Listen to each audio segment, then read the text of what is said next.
മക്കളെ എല്ലാവർക്കും നമസ്കാരം. ഇന്ന് ഞാൻ തയ്യാറാക്കിയിരിക്കുന്നത് സോയാ ചങ്ക്സും ഉരുളൻകിഴങ്ങും കൊണ്ടൊരു മസാലക്കറി, നല്ല ഇറച്ചിക്കറിയുടെ അതേ ടേസ്റ്റിൽ തയ്യാറാക്കിയിരിക്കുകയാണ്.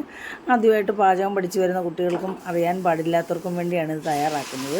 വളരെ പ്രയോജനപ്രദമായിട്ടുള്ള നല്ലൊരു ഹെൽത്തി ടേസ്റ്റി കറിയാണ് കേട്ടോ.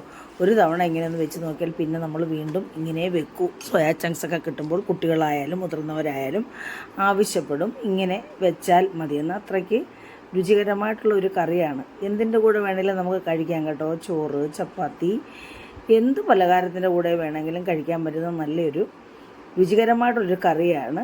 അപ്പോൾ ഇത് തയ്യാറാക്കാനായിട്ട് ഞാൻ എടുത്തിരിക്കുന്നത് ഒരു 100 ഗ്രാം വലിയ സൈസ് സോയാ ചങ്ക്സാണ് കേട്ടോ. ഇതിനി നമ്മൾ ചൂടുവെള്ളത്തിലിട്ട് 2 മിനിറ്റ് വേവിച്ച് മഞ്ഞൾപ്പൊടിയും ഉപ്പും ഇട്ട് വേവിച്ച് എടുക്കുന്നുണ്ട്. പിന്നെ ഇതിൽ ചേർക്കാനായിട്ട് 100 ഗ്രാം തന്നെ നമ്മൾ ഗ്രീൻ പീസും കുതിർത്ത് വെച്ചിട്ടുണ്ട്. പിന്നെ ചെറിയ കിഴങ്ങായതുകൊണ്ട് 4 കിഴങ്ങും എടുത്തിട്ടുണ്ട്. മീഡിയം സൈസിലുള്ള 2 സവാളയും 2 മീഡിയം സൈസിലുള്ള തക്കാളിയും എടുത്തിട്ടുണ്ട്. ഒരു തക്കാളിയും കൂടെ എടുക്കുന്നുണ്ട് കേട്ടോ.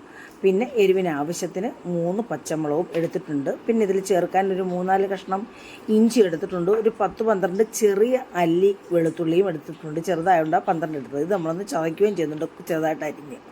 ഇനി നമ്മുടെ സോയാ ചങ്ക്സ് 2 മിനിറ്റ് തിളച്ച വെള്ളത്തിലിട്ട് വേവിച്ച് വെച്ചിട്ടുണ്ട്. മഞ്ഞൾപ്പൊടിയൊക്കെ ഇട്ട് നന്നായിട്ട് വാഷ് ചെയ്തും വെച്ചിട്ടുണ്ട്. നന്നായിട്ട് വാഷ് ചെയ്യണം ഇത്, അല്ലെങ്കിൽ ഇതിനകത്ത് പൊടിപടലങ്ങളൊക്കെ കാണും. അതൊക്കെ പോകാൻ വേണ്ടി അങ്ങനെ സ്ട്രെയിനറിനകത്ത് വെച്ച് സ്ട്രെയിൻ ചെയ്തെല്ലാം എടുത്തിട്ടുണ്ട്. ഇനി നമുക്കിത് പിഴിഞ്ഞെടുക്കണം. അതാണ് കണ്ടില്ലേ, ഇത് കുതിർന്നപ്പം ഇരട്ടി വലിപ്പമായി കണ്ടില്ലേ. അപ്പോൾ ഇത് നമുക്ക് 2ആയിട്ട് കട്ട് ചെയ്ത് വേണം നമുക്ക് കറി വെക്കാൻ, എങ്കിൽ ഇതിനകത്ത് മസാലയൊക്കെ പിടിക്കത്തുള്ളൂ. അപ്പോൾ നമുക്കിതൊന്ന് നന്നായിട്ട് പിഴിഞ്ഞെടുക്കാം. നമ്മളൊരു തുണിക്കകത്തിട്ട് പിഴിഞ്ഞാൽ ഒന്നിച്ച് നമുക്ക് കൂട്ടിച്ചേർത്ത് ഇത് പിഴിഞ്ഞെടുക്കാം. ഇതിപ്പോൾ ഞാനിങ്ങനെ കൈകൊണ്ട് ഇതേ രീതിയിൽ ഇങ്ങനെ ഞെക്കി പിഴിഞ്ഞെടുക്കുകയാണ്. എന്നിട്ട് തന്നെ വെള്ളം പോകാനുണ്ടെന്ന് എനിക്ക് തോന്നുന്നുണ്ട്.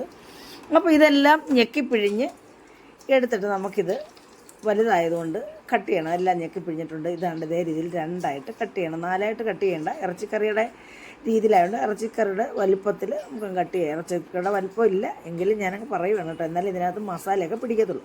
4ആയിട്ട് കട്ട് ചെയ്യേണ്ട ആവശ്യമില്ല. എന്നിട്ടും ഇതിനകത്ത് വെള്ളം ഉണ്ട് കേട്ടോ. വെള്ളത്തിൻ്റെ സാന്നിധ്യത്തിൻ്റെ മസാല പിടിക്കില്ല. അപ്പോൾ ഇത് വീണ്ടും ഞാനൊന്ന് ഞെക്കി പിഴുവാണ് കേട്ടോ. അപ്പോൾ ഇത് അറിയാൻ പാടില്ലാത്തവർക്ക് കാണാൻ വേണ്ടിയാണ് ഞാൻ ഇങ്ങനെയൊക്കെ കാണിക്കുന്നത് കേട്ടോ, മനസ്സിലാക്കാൻ വേണ്ടിയാണേ. അപ്പോൾ ഇത്രയും വെള്ളം വീണ്ടും കിട്ടി, അത് കളഞ്ഞു. പിന്നെ നമുക്കിനിയും ഇതിലേക്ക് ചേർക്കാനുള്ള കിഴങ്ങും ഗ്രീൻ പീസും കുക്കറിലിട്ടൊന്ന് വേവിക്കണം. അപ്പോൾ കുക്കറിലിട്ട് രണ്ടും ഒന്നിച്ചിട്ട് 1/4 ടീസ്പൂൺ മഞ്ഞൾപ്പൊടിയും 1/2 ടീസ്പൂൺ ഉപ്പും ചേർത്ത് ആവശ്യത്തിന് വേവാനുള്ള വെള്ളം വെച്ചാൽ മതി. ഒറ്റ വിസിലടിച്ച് വേവിച്ചാൽ മതി, ആദ്യം വേവണ്ട.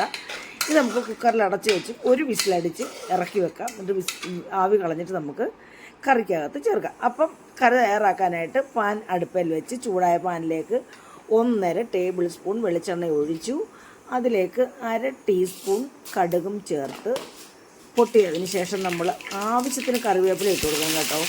ആവശ്യത്തിന് കറിവേപ്പിലയും ഇട്ടു. പിന്നെ നമ്മൾ വെളുത്തുള്ളിയും ഇഞ്ചിയും ചതച്ചൊന്ന് പേസ്റ്റ് പോലെ ആക്കിയായിരുന്നു കേട്ടോ. അങ്ങ് പേസ്റ്റ് അല്ല എങ്കിലും ഇങ്ങനെ ഇട്ടാലേ ഇതിൻ്റെ ഫ്ലേവറും കിട്ടി നല്ല മണവും നല്ല രുചിയൊക്കെ കിട്ടത്തുള്ളൂ കേട്ടോ. ഈ സമയത്ത് ഇതെല്ലാം മൂപ്പിക്കണം, എങ്കിലേ ആ മണം നമുക്ക് കിട്ടത്തുള്ളൂ, ടേസ്റ്റും കിട്ടുള്ളൂ. അതുകൊണ്ടാണ് നമ്മൾ ഈ സമയത്ത് ഇത് മൂപ്പിച്ചെടുക്കുന്നത്. അതിനുശേഷം നമ്മൾ സവാള ഇട്ട് കൊടുക്കത്തുള്ളൂ. കണ്ടില്ലേ, സവാളയും ഇട്ട് നമുക്ക് നന്നായിട്ടൊന്ന് വഴറ്റി എടുക്കണം.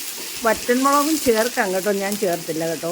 അപ്പോൾ നമ്മളിതിൻ്റെ വെള്ളമയമൊക്കെ, ഈ സവാളക്കകത്തുള്ള വെള്ളമയമൊക്കെ പോകുന്നിടം വരെ ഒന്ന് ചിക്കിയിട്ട് നമ്മൾ 1/4 ടീസ്പൂൺ ഉപ്പും ചേർത്ത് സാധാരണ ഈ നമ്മുടെ സവാളയൊന്ന് മൂക്കാൻ വേണ്ടി എന്നിട്ട് നമ്മളൊന്ന് അടച്ച് വെക്കുന്നുണ്ട് കേട്ടോ. ഈ സവാള ഒന്ന് സോഫ്റ്റ് ആകാൻ വേണ്ടി അടച്ച് വെച്ചൊന്ന് ആവിക്കകത്ത് വെന്ത് കഴിയുമ്പോൾ അതൊന്ന് സോഫ്റ്റ് ആകും.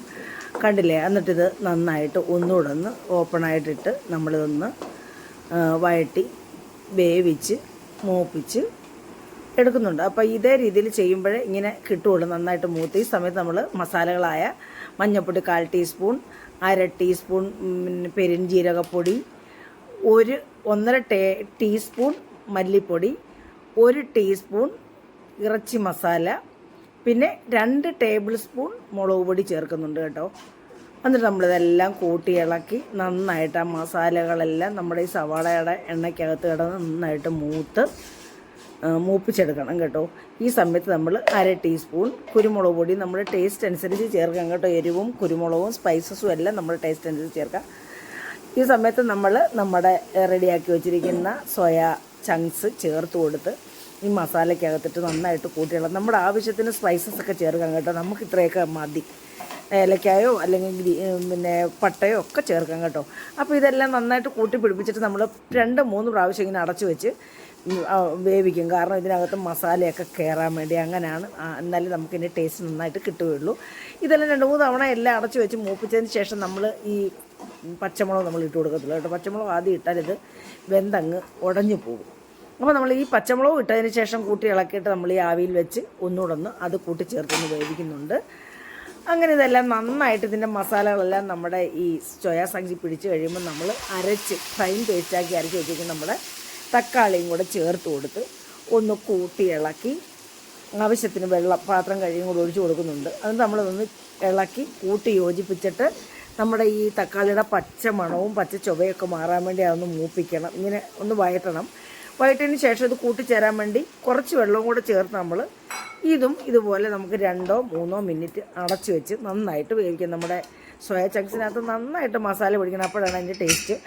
ഈ സമയത്ത് നമ്മുടെ ഉരുളൻ കിഴങ്ങും ഗ്രീൻ പീസും കണ്ട് ഇത്രയും വെന്തിട്ടുണ്ടാകും. വെന്തുടഞ്ഞൊന്നും പോവില്ല. ഇതേ രീതിയിൽ വേവിച്ചെടുക്കുകയുള്ളൂ. അപ്പോൾ ഇതിനകത്ത് കുറച്ച് വെള്ളം ഉണ്ട്, അത് നമുക്ക് ആവശ്യമുണ്ട്. അപ്പോൾ നമ്മുടെ സോയാ ചങ്ക്സിനകത്തൊക്കെ മസാല പിടിച്ച സമയത്ത് നമ്മൾ ഉരുളൻ കിഴങ്ങും ഗ്രീൻ പീസും കൂടി ഇട്ട് കൊടുത്ത് കൂട്ടി യോജിപ്പിച്ച് നമുക്ക് ആവശ്യത്തിന് വെള്ളം ചേർത്ത് കൊടുക്കാം കേട്ടോ.